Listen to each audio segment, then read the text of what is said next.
दोस्तों आज के क्लास में हम लोग पढ़ने वाले हैं क्लास 12 हिंदी का 50 मोस्ट इंपोर्टेंट ऑब्जेक्टिव क्वेश्चन। ये 50 ऑब्जेक्टिव आपके बोर्ड परीक्षा के लिए बहुत ही ज्यादा इंपॉर्टेंट है। तो प्यारे बच्चों आज के क्लास को आप सभी ध्यान से देखिएगा और आज के क्लास में आप हमारे साथ बने रहिएगा। ओके, चलिए क्लास को स्टार्ट करते हैं और आप सभी हमारे साथ चैट सेक्शन और कमेंट सेक्शन में आंसर लगाते चलिएगा और लास्ट में बताइएगा कि इस 50 ऑब्जेक्टिव में आप सही कितना कर पाते हो। ओके, देखिए पहला नंबर सवाल आपके सामने, आप सही सही आंसर लगाते चलो। देखो, संयोगिता स्वयंवर किसकी रचना है? अब आपको बताना है कि संयोगिता स्वयंवर जो रचना है वो किसकी है, बालकृष्ण भट्ट की, प्रताप नारायण मिश्र की, श्रीनिवास दास की या फिर मैथिली शरण गुप्त की। तो आपको भी पता होगा कि संयोगिता स्वयंवर के लेखक का नाम है Srinivas Das. Option number C correct answer हो जाएगा, याद रखिएगा। चलिए दूसरे नंबर सवाल के ऊपर आपके सामने आ चुका है, सही सही आंसर लगाते चलो। ओके, देखिए बातचीत शीर्षक निबंध के निबंधकार कौन है? बातचीत जो एक प्रकार का निबंध है जिसके निबंधकार का नाम है बालकृष्ण भट्ट, यानी कि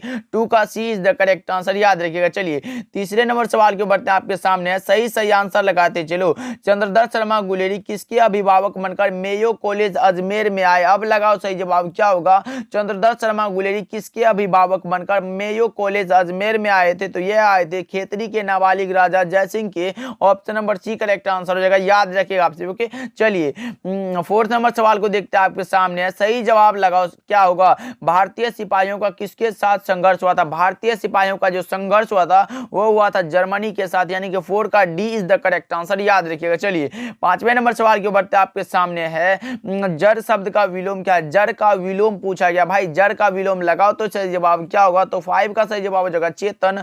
option number C right answer हो जाएगा। चलिए 6 नंबर सवाल के ऊपर आपके सामने, प्रतिदिन शब्द कौन समास है? प्रतिदिन में समास पूछा जा रहा है, लगाओ सही जवाब क्या होगा। तो प्रतिदिन में मैं समास बता दूं, प्रतिदिन भाई अब यही भाव समास हो जाएगा। Option number C right answer हो जाएगा। चलिए 7 नंबर सवाल को देखते हैं, 1974 में बिहार प्रदेश के मुख्यमंत्री कौन थे? तो अब्दुल गफूर भाई, ऑप्शन नंबर सी सही जवाब है, याद रखिएगा। ऐसे ही ऑब्जेक्टिव आपके बोर्ड परीक्षा में आने वाले हैं, इसलिए रटते चलो आप। चलिए 8 नंबर सवाल को देखते हैं, दलविहीन लोकतंत्र किसके मूल उद्देश्यों में है? दलविहीन लोकतंत्र भाई मार्क्सवाद एवं लेनिनवाद के मूल उद्देश्यों में है। ऑप्शन नंबर बी सही जवाब है, याद रखिएगा। ओके, चलिए नेक्स्ट सवाल के ऊपर 9 नंबर सवाल आपके सामने आ चुका है, आप हमारे साथ गुनगुनाते चलो और याद भी करते चलो। फणीश्वर नाथ रेणु की पुस्तक है कौन सा भाई? मैला आंचल।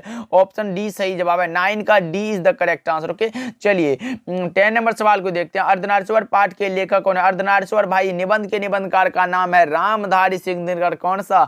Option number C right answer हो जाएगा। ओके, चलिए नेक्स्ट सवाल के बढ़ते हैं, 11 नंबर सवाल देखिए आपके सामने, रामधारी सिंह दिनकर के पिता का क्या नाम था? पिताजी का नाम था रवि सिंह और माताजी का नाम था मनरूप देवी और पत्नी का नाम था श्यामवती देवी। इसको याद रखिएगा भाई, बहुत ही ज्यादा इंपॉर्टेंट बात है। देखिए इसका सही जवाब हो जाएगा Ravi Singh, option number B correct answer हो जाएगा। चलिए 12 नंबर सवाल को देखते हैं आपके सामने है, रोज शीर्षक कहानी में मालती मिट्टी का बर्तन गर्म पानी से क्यों धो रही थी? तो भाई दही को जमाने के लिए, कौन सा? ऑप्शन डी करेक्ट आंसर हो जाएगा, 12 का D is the correct answer. Okay, चलिए 13 नंबर सवाल को देखते हैं, रोज कहानी में अतिथि बनकर कौन आता है? रोज कहानी में जो अतिथि बनकर आता है वो आता है मालती के दूर के रिश्ते का भाई। ऑप्शन नंबर सी इसका सही जवाब हो जाएगा, 13 का C is the correct answer, याद रखिएगा। चलिए 14 नंबर सवाल को देखते हैं, आपके सामने आ चुका है, मैं नास्तिक क्यों हूं, यह लेख किसका है भाई?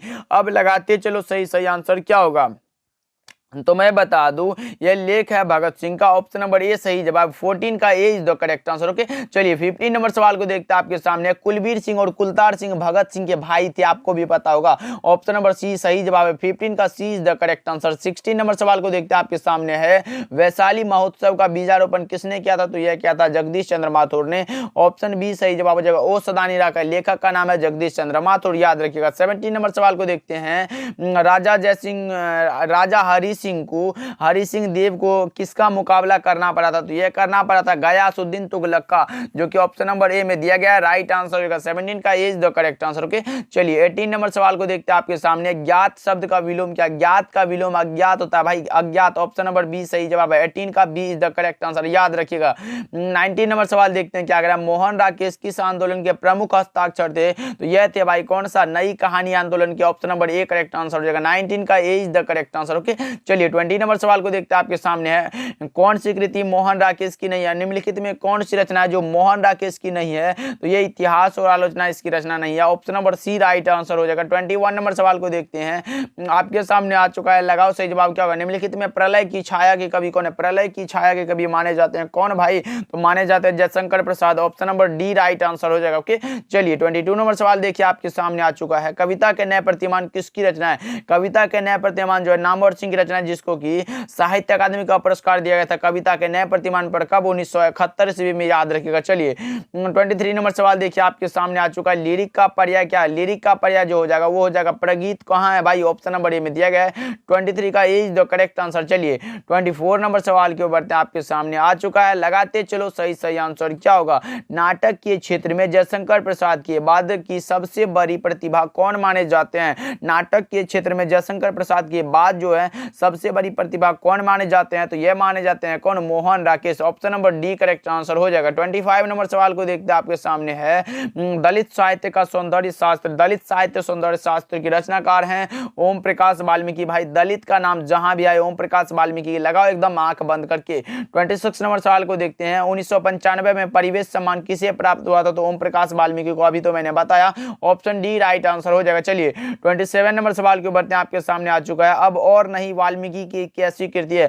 अब और नहीं ये जो है वाल्मीकि जी की रचना है, जो लगाओ सही जवाब क्या होगा? तो मैं बता दूं इसका राइट आंसर होगा 27 का कौन सा? कविता संकलन है। Option number B correct answer हो जाएगा, याद रखिएगा। ओके, चलिए नेक्स्ट सवाल के ऊपर 28 नंबर सवाल आपके सामने आ चुका है, जय कृष्ण मूर्ति का जन्म कब हुआ था? भाई कितना आसान सा सवाल है। जय कृष्ण मूर्ति भाई लगाओ सही जवाब क्या होगा? 12 मई 1895। कहाँ है? ऑप्शन नंबर ए राइट आंसर हो जाएगा, याद रखिएगा। चलिए 29 नंबर सवाल देखिए आपके सामने, जय कृष्ण मूर्ति की इनमें से कौन सी रचना? जय कृष्ण मूर्ति की रचना का नाम है भाई कौन सा? शिक्षा जो है जय कृष्ण मूर्ति की रचना, बातचीत जो है बालकृष्ण भट्ट की रचना, संपूर्ण क्रांति जयप्रकाश नारायण जी की रचना, और सरोज जो है रोज जो है ये अज्ञे जी की रचना, याद रखिएगा। चलिए 30 नंबर सवाल देखिए आपके सामने, देवता का पर्यायवाची शब्द है। देवता का पर्यायवाची शब्द का होगा? तो देव हो जाएगा। ऑप्शन ए करेक्ट आंसर हो जाएगा। 31 नंबर सवाल देखिए आपके सामने, जायसी का जन्म स्थान है। जायसी का जन्म स्थान जायस कब्र अमेठी उत्तर प्रदेश में कहाँ है? ऑप्शन सी में दिया गया, राइट आंसर हो जाएगा। 32 नंबर सवाल देखिए आपके सामने है, मीरा ने अपना प्रियतम किसे माना है? मीरा ने अपना प्रियतम माना है किसको भाई? तो कृष्ण को। ऑप्शन बी सही जवाब हो जाएगा। 32 का B is the correct answer, याद रखिएगा। 33 नंबर सवाल देखिए, सूरदास का निधन कब हुआ था? सूरदास का जो निधन हुआ था वो हुआ था कब भाई? लगाओ सही जवाब क्या होगा? तो मैं बता दूं 33 का सही जवाब हो जाएगा कब? तो यह हुआ था 1583 ईस्वी में। ऑप्शन नंबर ए राइट आंसर हो जाएगा, याद रखिएगा। और 1478 में इसका जन्म हुआ था अनुमानित, याद रखिएगा। चलिए नेक्स्ट सवाल के बढ़ते हैं। 34 नंबर सवाल देखिए आपके सामने, तुलसीदास कैसे कवि माने जाते हैं? तुलसीदास हिंदी साहित्य के समन्वयवादी कवि माने जाते हैं। Option number D right answer हो जाएगा। और हिंदी साहित्य के सूर्य माने जाते हैं सूरदास, इसको भी याद रखिएगा। 35 नंबर सवाल देखिए आपके सामने है, रामचरितमानस का प्रधान रस है।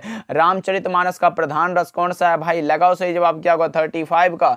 तो इसका राइट आंसर हो जाएगा भक्ति रस। Option number D right answer हो जाएगा। रामचरितमानस के लेखक का नाम है तुलसीदास, याद रखिएगा। 36 नंबर सवाल को देखते हैं, नाभादास की अभिरुचि किसमें थी? लोक भ्रमण ये भी थी, भगवत भक्ति ये भी थी, वैष्णव दर्शन ये भी थी, यानी कि ऑप्शन नंबर डी हमारा राइट आंसर हो जाएगा। 37 नंबर सवाल देखते हैं, चतुर्भुज में कौन सा समास है?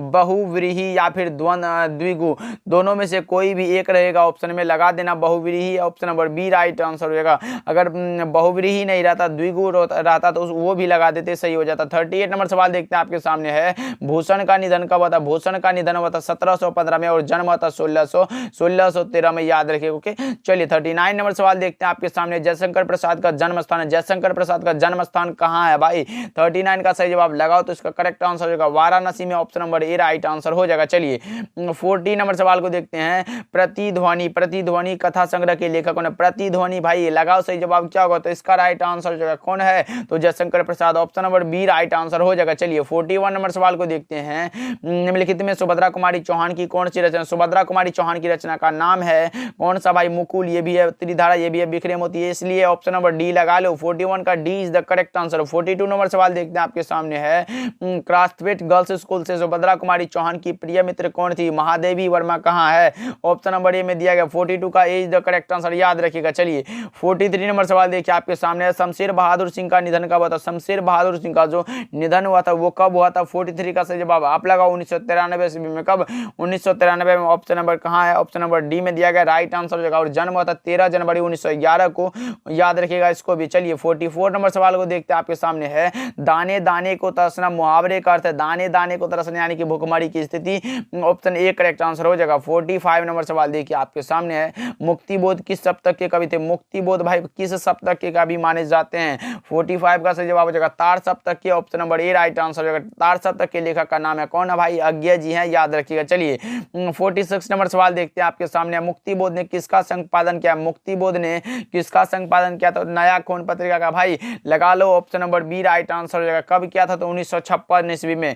47 नंबर सवाल को देखते हैं, किसके लिखने का कारण शीर्षक निबंध किस लेखक की पुस्तक है?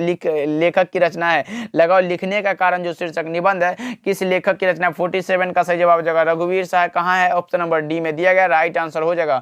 48 नंबर सवाल देखिए, रघुवीर सहाय का जन्म स्थल कौन सा है? रघुवीर सहाय का जो जन्म स्थल है वो कौन सा है? तो भाई कहाँ है? भाई लगाओ सही जवाब क्या होगा? लखनऊ में है। Option number B right answer हो जाएगा, याद रखिएगा। चलिए 49 नंबर सवाल देखिए, हार जीत शीर्षक कविता के कवि कौन है? हार जीत भाई लगाओ अशोक वाजपेयी की रचना है। कहाँ है? ऑप्शन नंबर सी में दिया गया राइट आंसर हो जाएगा। 50 नंबर सवाल देखिए आपके सामने है, ज्ञानेंद्रपति का जन्म कब हुआ था? अब लगाओ सही जवाब क्या होगा? ज्ञानेंद्रपति का जो जन्म हुआ था वो कब हुआ था? तो यह हुआ था कब? तो यह हुआ था 1 जनवरी 1950 को। ऑप्शन नंबर ए राइट आंसर हो जाएगा। 50 का A is the correct answer, याद रखिएगा आपसे भी। अब आप कमेंट करके बताओ कि इस 50 ऑब्जेक्टिव में आप सही कितना कर पाए, यानी कि आपको पहले से कितना आता था। ओके, मिलते हैं अगले क्लास में। और आज का क्लास आपको कैसा लगा कमेंट करना जरूर यार, आपकी कमेंट का आज इंतजार करूंगा। जरूर कमेंट करना, प्यारा प्यारा कमेंट करना, कैसा लगता है आपको मेरा क्लास। ओके, मिलते हैं अगले क्लास में।